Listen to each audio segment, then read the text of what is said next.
হংকংকে হারাতে যেই পরিকল্পনা আঁকছে বাংলাদেশ, বাংলাদেশ চাচ্ছে হংকংকে হারিয়ে পূর্ণ পয়েন্ট লাভ করতে। বাংলাদেশ হংকংয়ের মুখোমুখি হবে এশিয়ান কাপে গ্রুপ পর্বে টিকে থাকার ম্যাচে। তো এই ম্যাচটি বাংলাদেশ কাছে অনেক গুরুত্বপূর্ণ ম্যাচ, কারণ এই ম্যাচটি যদি বাংলাদেশ হেরে যায় তাহলে এশিয়ান কাপে আর বাংলাদেশ টিকে থাকতে পারবে না।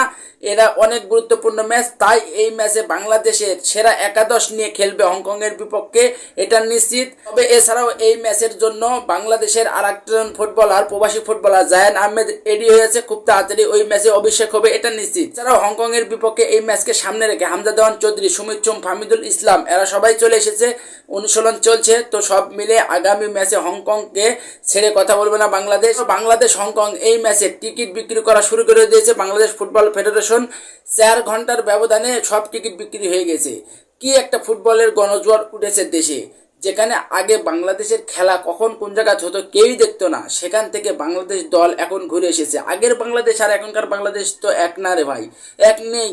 হামজা দেওয়ান চৌধুরী আসার পর থেকে এই দলের ভাবমূর্তি পুরাই চেঞ্জ হয়ে গেছে। খুব তাড়াতাড়ি বাংলাদেশ এশিয়ার মধ্যে নিজেদের জানান দিচ্ছে, বা যেভাবে জানান দিচ্ছে এইভাবে যদি জানান দিতে পারে তাহলে বাংলাদেশ এশিয়ার মধ্যে একটা শক্তিশালী দল হয়ে উঠবে, এটা নিশ্চিত।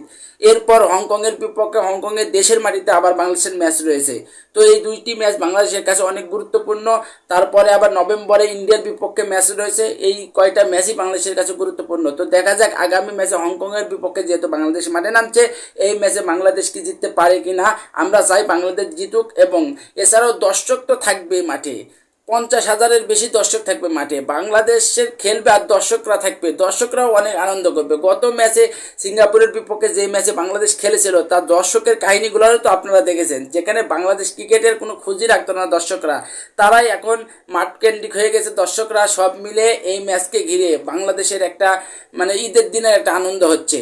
তো দেখা যাক হংকংয়ের বিপক্ষে এই ম্যাচে বাংলাদেশ কতটা ভালো খেলে, এবং আমরা চাই হংকংকে বাংলাদেশ হারিয়ে দিক, হামজারা হারিয়ে দিক, দিয়ে পূর্ণ পয়েন্ট নিয়ে আমাদের বাংলাদেশের দর্শকরাও শেষ হাসি মুখে যেন মাঠ থেকে বের হতে পারে।